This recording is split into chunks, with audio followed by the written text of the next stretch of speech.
के कादिर नाम में सबको सलाम। खुदा उनका शुक्रिया अदा करते हैं इस प्यारे वक्त के लिए जिसने हमें बख्शा है। मेरे अजीज़ों, हो खुदा का प्यार बहुत निराला है और जब जब हम उसके पास आते हैं वो हमको एक नए तौर से ब्लेस करता है, एक नए तौर से हमें संभालता है और हमारी आज्ञा करता है।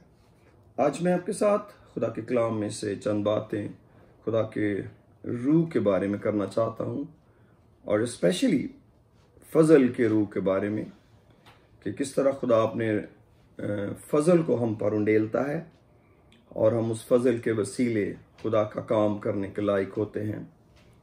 और ये जो खुदा ने हमको रूहुल कुद्दस बख्शा है मेरे अजीज़ों, ये ऐसा बड़ा इनाम है, ये ऐसी बड़ी बरकत है, ये खुदा की वो ज़ात है जिसके अंदर हम जितना चाहें हम आगे बढ़ सकते हैं, तरक्की कर सकते हैं। जिस कदर हम अपने आप को खाली करते जाएंगे हम रूहुल कुद्दस से भरते चले जाएंगे। और ये हर एक शख्स की ज़ाती चॉइस पर है, ये उसके पर्सनल डिसीजन पर है कि वो किस कदर अपनी ज़िंदगी में खुदा के रूह पर भरोसा करना सीखता है। और ये इसीलिए मैं समझता हूँ मसीही होने के लिए वक्त लगता है और सीखते सीखते तजर्बा करते करते आप किसी जगह पर पहुँचते हैं। इसलिए आप ये नहीं कह सकते कि मसीही ज़िंदगी में कोई बचपन नहीं होता, कोई लड़कपन नहीं होता, कोई जवानी नहीं होती, बल्कि ये अदवार जो एलिवेटेड हैं, जो एलिवेशन को शो करते हैं, फिर बुजुर्गी को इस सेंस में कि हम समझदार होते हैं और खुदा की एक बातों को गहरे तौर पर जानते हैं और कई एक स्ट्रगल में हम फातेह हो जाते हैं, तो ये एक ओल्ड एज का हिस्सा शुरू होता है। मेरे साथ ज़करिया नबी की किताब खोलिए, उसका 12वां बाब, ज़करिया चैप्टर 12, ज़करिया चैप्टर 12 उसकी 10वीं आयत, मैं एक आयत पढ़ूंगा। हो प्रेज द लॉर्ड। किताब मुकद्दस में यूं मरकूम है, और मैं दाऊद के घराने और यरूशलेम के बाशिंदों पर फजल और मुनाजात की रूह नाजल करूंगा, और वो उस पर जिसको उन्होंने छेदा है नजर करेंगे और उसके लिए मातम करेंगे जैसा कोई अपने इकलौते के लिए करता है, और उसके लिए तलख काम होंगे जैसे कोई अपने पहलौठे के लिए होता है। और फिर उसके बाद मेरे साथ हिब्रूज चैप्टर 10 खोलिए, हिब्रूज चैप्टर 10, इब्रानियों उसका 10वां बाब,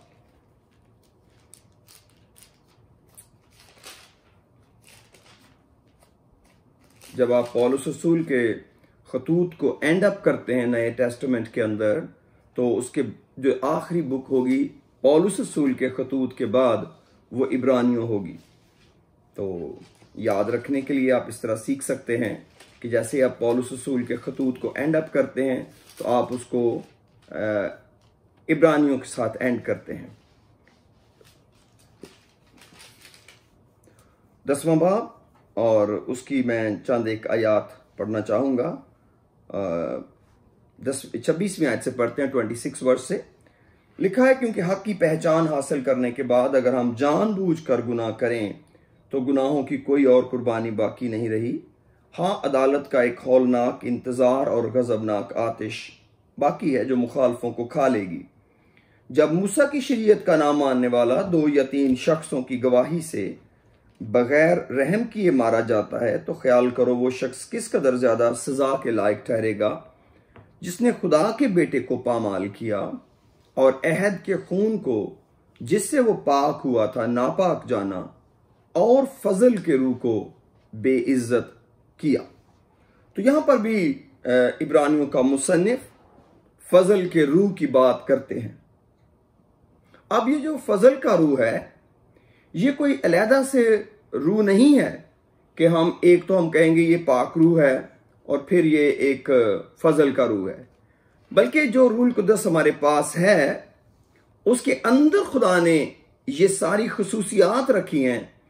अब ये हम पर डिपेंड करता है कि हम किस उसके मोड को फोकस करते हैं अपनी जिंदगी के अंदर, या रूल कुदस को किस कदर हम अलाउ करते हैं। कई दफा हम ये समझते हैं कि नहीं, अगर हम रूल कुदस में तरक्की करते जाते हैं तो इट्स द सेम थिंग। हाँ, एक बात से तो सेम थिंग है क्योंकि दोनों रूल कुदस है। अब रूल कुदस जब हमारे पास है तो जब हम कोई काम करना चाहते हैं, खुदा के हुक्मों पर अमल करना चाहते हैं, तो हमें जरूरत पड़ती है कि हमें कोई फोर्स मिले, हमें कोई ताकत मिले खुदा के हुक्मों पर अमल करने की। तो जब आप और मैं खुदा की मर्जी को मेरे अजीजों पूरा करना चाहते हैं तो हमारी तवज्जो फजल पर जाती है। क्योंकि बड़ी सादा सी तशरीह कई लोग करते हैं फजल की कि ये एक अनमेरिटेड फेवर है कि खुदा ने इसकी कोई कंडीशन नहीं लगाई कि कौन इसके लिए एलिजिबल है। ये एक फेवर है जो खुदा की तरफ से मिलती है। लेकिन अगर हम इसको एक्सपेंडेड व्यू में देखें थोड़ा सा, तो फिर इसका यह मतलब हुआ कि एक ऐसी कुदरत खुदा की जो हमको खुदा की मर्जी जानने और उसकी मर्जी को पूरा करने में मदद देती है। खुदा का फजल वो नेमत है जो खुदा की मर्जी को जानने और उस मर्जी को अपनी जिंदगी में पूरा करने में मददगार होती है।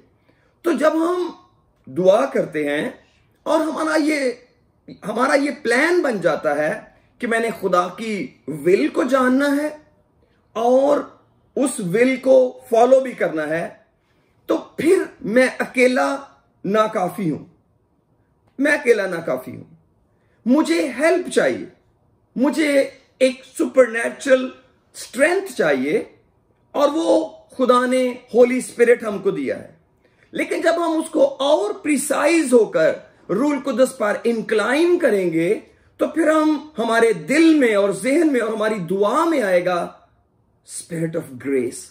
खुदा मुझे फजल का रूह दे ताकि मैं ये कर पाऊं, ताकि मैं तेरी विल को जान पाऊं।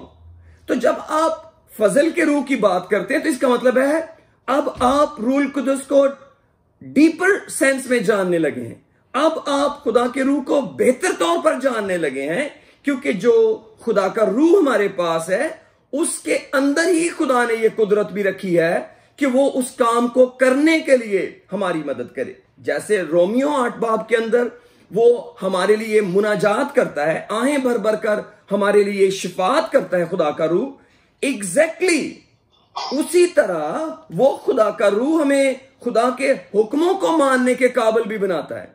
अगर आप कभी किसी शख्स को खुदा के हुक्मों को तोड़ते हुए देखेंगे या उसके लिए खुदा के हुक्म बोझ बनेंगे तो आप सिमिलर टाइम उसको ये नहीं कहेंगे कि ये रूह से बड़ा मामूर था, या आप उस शख्स की जिंदगी में ये गवाही नहीं सुनेंगे कि मैं रूल कुदस से तो बड़ा मामूर था लेकिन मुझसे खुदा के हुक्मों पर अमल नहीं हुआ। ये बिल्कुल दो कॉन्ट्रेरी चीजें हैं।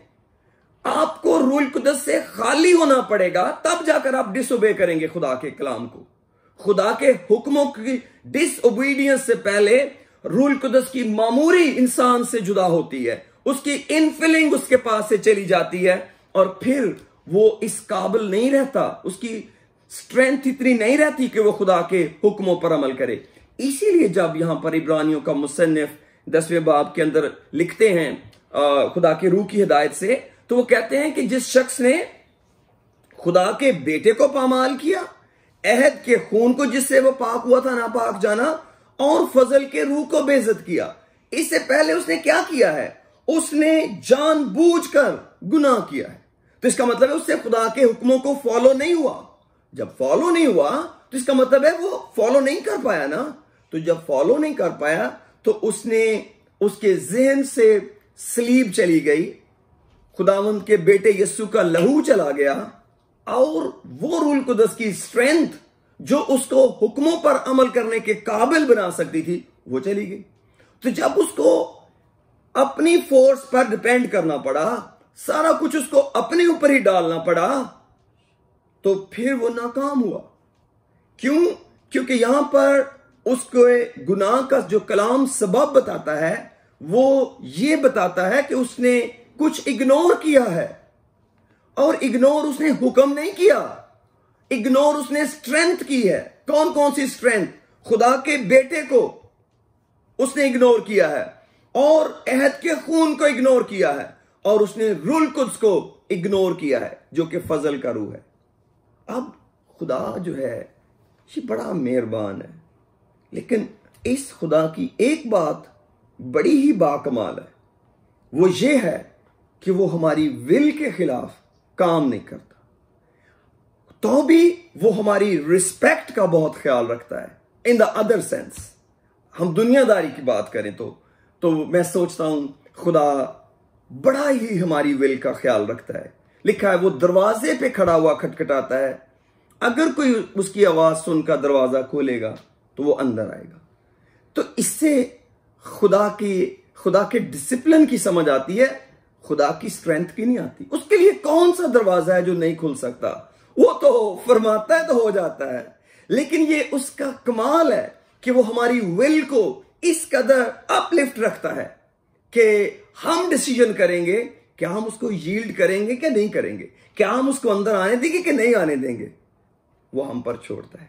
अब इसके कॉन्ट्ररी देखें, ऑपोजिट देखें, अबलीस भी खुदा को कॉपी करता है। अबलीस भी एक स्पिरिट है। वो कैसे कॉपी करता है? वो जब किसी इंसान पर हमला करता है और उसको पोजेस करता है, तो पोजेस करने के बाद वो उसकी विल को कंट्रोल कर लेता है, उसकी विल को अपने कब्जे में लेता है और उस विल को कंट्रोल करके वो अपनी मर्जी का काम उससे लेता है कि चल अब मेरी मर्जी पूरी कर, और इंसान की अपनी मर्जी खत्म हो जाती है। यही सबब है कि जो पोजेशन है और अफ्लिक्शन में फर्क है।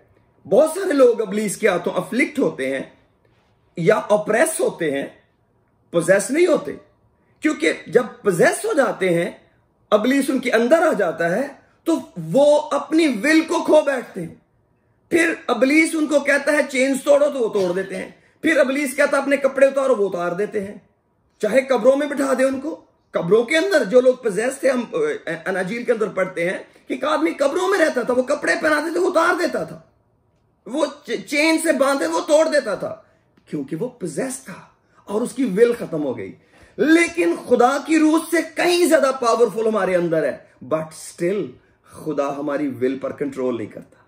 स्टिल हम अपनी विल से रूल कुदस को यील्ड करते हैं, हम अपनी विल से रूल कुदस को मौका देते हैं, हम अपनी विल से रूल कुदस को काम करने देते हैं, हम अपनी विल से रूल कुदस से भरते हैं। खुदा स्टिल हमारी विल पे काम कर रहा होता है। क्यों? क्योंकि वो हमारी चॉइस नहीं चेंज करना चाहता। वो चाहता है मेरे लोग मुझे प्यार करें, और प्यार एक चॉइस है। जब आप किसी से चॉइस खत्म कर देंगे तो वो प्यार क्या करेगा आपको? आपने तो उसको रस्सियों से बांध लिया। खुदा ने इसीलिए इंसान को बांधा नहीं कभी, उसने हमेशा इंसान को चॉइस पे डाला। क्या मैं तेरे चुनाव में आता हूं? क्या इंसान मुझे चुनता है? क्या मैं उसकी सिलेक्शन में आता हूं? This is called love, this is called love. क्योंकि खुदा को प्यार करने का हम फैसला करते हैं, खुदा को प्यार करने का हम चुनाव करते हैं। नहीं, मैं खुदा तेरी मर्जी पूरी करूंगा, नहीं नहीं नहीं मेरी नहीं तेरी मर्जी पूरी हो, नहीं नहीं मेरी नहीं तेरी मर्जी पूरी हो। That God wants. जब हम ये कहते हैं खुदा तेरी मर्जी पूरी हो, फिर खुदा अपनी मर्जी पूरी करने के लिए खुद ताकत बख्शता है, और जिसको कहते हैं फजल का रूह, फजल का रूह। जब आपको कोई खुदा काम कहे, मेरे अजीजों, आप खुदा के लिए कुछ करना चाहें, कभी खुदा के फजल के रूह के बगैर उसको शुरू ना करें। और जब आप उसको करने लगे, एवरी टाइम इस फजल के रूह को फील करें कि फजल का रूह आपके अंदर से पास थ्रू कर रहा है, इसीलिए आप उसको कर पा रहे हैं। क्योंकि फिलिपियन चैप्टर 2 के अंदर लिखा है गालबन वर्स 10 में कि नियत और अमल दोनों का पैदा करने वाला खुदा है। नियत भी और अमल भी, उस विल को क्रिएट करने वाला और उस विल को पूरा करने वाला, दोनों काम ही खुदा करता है। लेकिन कब? जब हम रूल कुद्स को मौका देते हैं और कहते हैं खुदा अपने फजल का रूह मेरे ऊपर कर।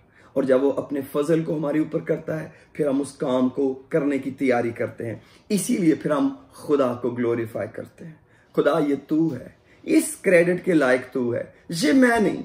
और मेरे अजीजों, मैं आपको बताऊं, अगर हमारा बदन खुदा की किसी काम को कर पाए, हमारे लिए यही बहुत बड़ी बरकत है कि हम खुदा के काम के लिए इस्तेमाल हुए। हम खुदा को कुछ करके नहीं दिखा सकते, क्योंकि हमने बचपन में ये बातें सीख ली ऐसे, मैं खुदा के लिए ये करूंगा, मैंने खुदा के लिए ये किया, मैंने खुदा के लिए ये किया, मैंने खुदा के लिए ये किया। ये एक इतनी कमजोर स्टेटमेंट है खुदा की जात के बारे में कि जिसकी जितनी भी मजम्मत की जाए वो कम है। दरअसल मेरे अजीजों, हम खुदा के साथ मिलकर काम करते हैं। पौलुस कहते हैं हम खुदा की खेती हैं और हम उसके साथ मिलकर काम करते हैं। हम उसके लिए नहीं काम करते, उसके साथ मिलकर काम करते हैं। वो हमारे थ्रू काम करता है, वो हमारे अंदर से होके काम करता है, वो हमारे जुए के अंदर होता है। उसने कहा मेरा जुआ अपने ऊपर उठा लो और मुझसे सीखो तो तुम्हारी जानें आराम पाएंगी। जब भी इंसान सोचता है कि मैंने ये काम अलोन किया है, ये एक कंप्लीट डिसेप्शन है और ये प्राइड की एक लेटेस्ट फॉर्म है। ये प्राइड है। जब भी हम खुदा को ये कहते हैं ना कि खुदा मुझे ये काम करने में मेरी मदद दे, तो इसका मतलब है हम दर पर्दा खुदा को कह रहे हैं खुदा मुझे मगरूर बनने में मदद दे, ताकि जब वो काम हो जाए तो मैं सारा क्रेडिट अपने आप को दे दूं और कहूं देखो मैंने ये किया था, देखो मैंने ये शुरू किया था, देखो ये सेवियर चर्च मैंने शुरू किया था, देखो मैंने इसको कामयाब किया है, देखो मेरी एफर्ट, देखो मेरी कोशिश। ये प्राइड की एक वर्स्ट सिचुएशन है जब हम खुदा को कंपेल करें, खुदा जो मैंने प्लान किया है उसको पूरा कर। और कई दफा लोग सारी जिंदगी ऐसी दुआएं करते हैं कि वो खुदा के सामने एक पेपर लिख के रखते हैं और कहते हैं खुदा ये पेपर है और ये काम है, शाम तक ये काम होने चाहिए। आज सारा दिन में मैं तुझे ये होमवर्क दे रहा हूं, तुझे ये शाम तक कंप्लीट करना है। गो के उनके गीतों में खुदा बहुत ऊंचा होता है, उनकी बातों में खुदा बहुत ऊपर होता है, लेकिन इन प्रैक्टिकल खुदा उनके अंडर होता है। वो खुदा से सुपीरियर होते हैं। कितने लोग जो प्राउड हैं वो खुदा से सुपीरियर हैं। वो कहते oh no no no pastor Eric आप क्या बात करते हो, बेइज्जती कर दी खुदा ने, हमने तो कभी नहीं सोचा। जब हम किसी को अपनी मर्जी मनवाने के लिए फोर्स करते हैं हम उससे ऊपर होते हैं। ये कोई रिस्पेक्ट नहीं है कि हम किसी की मर्जी के अंडर ना जाएं और उसके ऊपर हुक्म चलाएं और कहें हम उसके अंडर हैं। It is a usurping authority.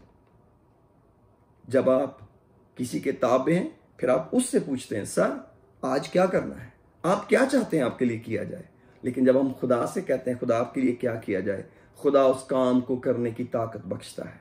और जब आप उसको कर लें आपको एक इमेंस जॉय मिलेगा। क्यों? क्योंकि आप अपने आप को एक आम इंसान जैसा महसूस करेंगे। मैंने ये किया, रियली आप मैंने किया? नहीं मैंने नहीं किया, ये खुदा ने किया है। क्यों? उसके फजल का रूह आया था और उसने मेरे अंदर इस पोटेंशियल को डेवलप किया, मेरे पास एक एनवायरनमेंट दिया, तो मैं ये कर पाया।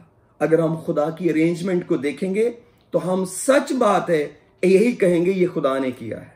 अगर आज मैं जो कुछ कर रहा हूं या आज जो कुछ आप कर रहे हैं उसके एनवायरनमेंट का सारा ताल्लुक खुदा के साथ है। डोंट फील कि मैंने और आपने ये किया है, ये फजल का रूह है। लेकिन मैं आपसे ये मिन्नत करता हूं, हमें आने वाले दिनों में इस फजल के रूह को और ज्यादा अपने लिए मांगना है। खुदा अपने फजल के रूह को मुझे दे ताकि मैं तेरी विल को जान सकूं और उसको अपनी जिंदगी में फुलफिल कर सकूं। जब हम खुदा को पहले ही इनवाइट कर लेंगे फिर हमें उसकी फेलियर का डर खत्म हो जाएगा। जब हम पहले ही खुदा को यील्ड कर लेंगे कि तू कर, तो फिर उसके सक्सेस और फेलियर की रिस्पॉन्सिबिलिटी हमसे चली जाएगी और खौफ चला जाएगा। जैसे ही खौफ चला जाएगा हम खुदावंद में एंजॉय करने लगेंगे, हम खुदा को एंजॉय करने लगेंगे, खुदा को सेलिब्रेट करने लगेंगे। और अगर हम खुदा को सेलिब्रेट नहीं करते और हर वक्त एक अनजाना खौफ और प्रेशर खुदा के हुक्मों का हमारे ऊपर रहता है, तो इसका मतलब है हमने खुदा के प्रोग्राम को बेहतर तौर पर नहीं जाना। क्यों? क्योंकि खुदा हम पर कोई बोझ नहीं डालना चाहता। सिर्फ वो एक बात चाहता है, कोई इंसान उसे अपना बदन मुहैया करे, अपनी थिंकिंग, अपनी विल मुझे दे दे। खुदा तू क्या मुझसे चाहता है? मैं अपनी विल को पीछे हटाता हूं। और ये एक ट्रांजिशन ऑफ विल है, जिसका मतलब है अपनी खुदी से इनकार करना, जिसका मतलब है हर रोज मरना।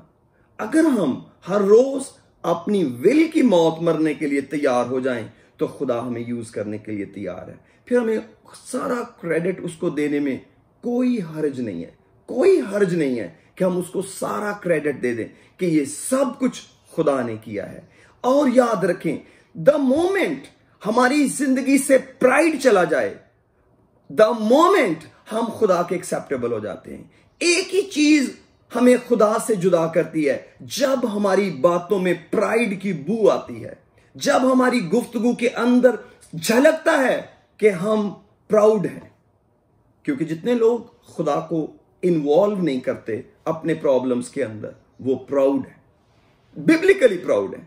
क्योंकि इसका मतलब है कि वो कहते हैं मैं इसको खुद डील करूंगा। कितने प्रॉब्लम हम कहते हैं मैं खुद डील करूंगा, ये मैं खुद देखूंगा, इसको मैं खुद देख लूंगा। जैसे हम कहते हैं मैं खुद देख लूंगा। मैं चाहता हूं जरा पतरस रसूल के पहले खत में आइए, हो प्रेज द लॉर्ड, उसका 5वां बाब,